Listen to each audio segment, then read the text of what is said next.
खबर।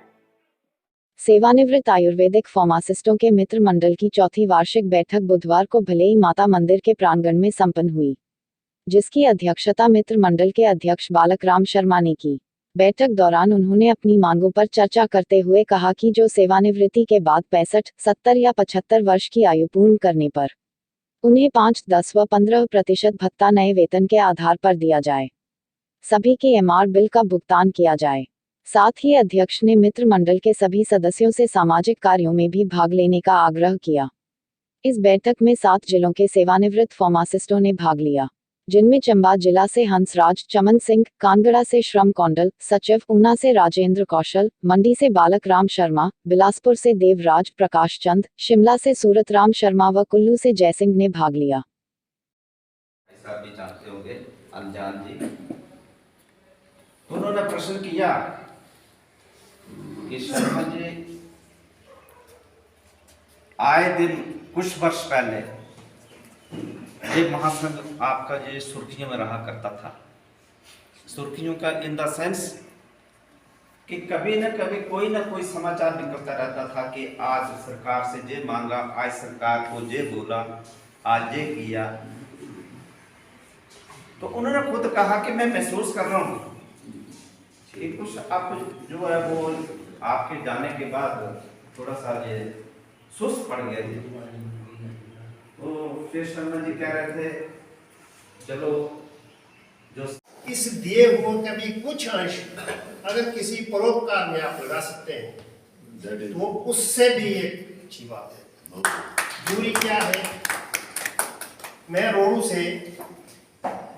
सारा समिति नाम से वहाँ चलाया है। जब पुलवामा में हमला हुआ था तो कांगड़ा के जवान हमारे शहीद हुए थे, हम रोडू से एक तुझ से 1 लाख रुपए लेके वहाँ कांगड़ा पहुँच गए थे, एक प्रोत्साहन करने के लिए, कोई आदमी जागृति लाने। एक ऑर्गेनाइजेशन में आरोग्य भारती से जुड़ा रहता हूँ, तो वो चिकित्सकों का या चिकित्सा से संबंधित रखने वाले लोगों का एक गैर राजनीतिक संगठन है।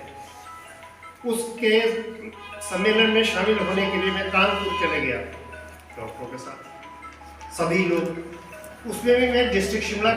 आयुर्वेदिक फार्मासिस्ट सेवानिवृत्त हुए हैं, उनका एक मित्र मंडल का गठन किया गया है हिमाचल प्रदेश में, और सभी डिस्ट्रिक्टों से मित्र मंडल के सदस्य पधारते हैं।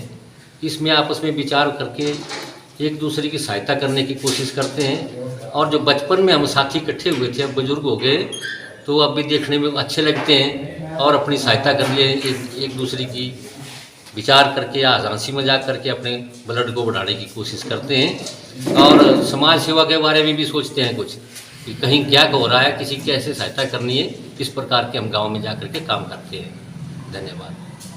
युवाओं के लिए कुछ बोलना? युवाओं के लिए भी हम प्रेरित करने की कोशिश करते हैं कि आप सामाजिक काम अच्छे तरीके से करें, और हम लोगों ने जो काम किए हैं उसको आप सुरक्षित रखें, परंतु इन्होंने रखना है कि नहीं रखना है, इनकी इच्छा है।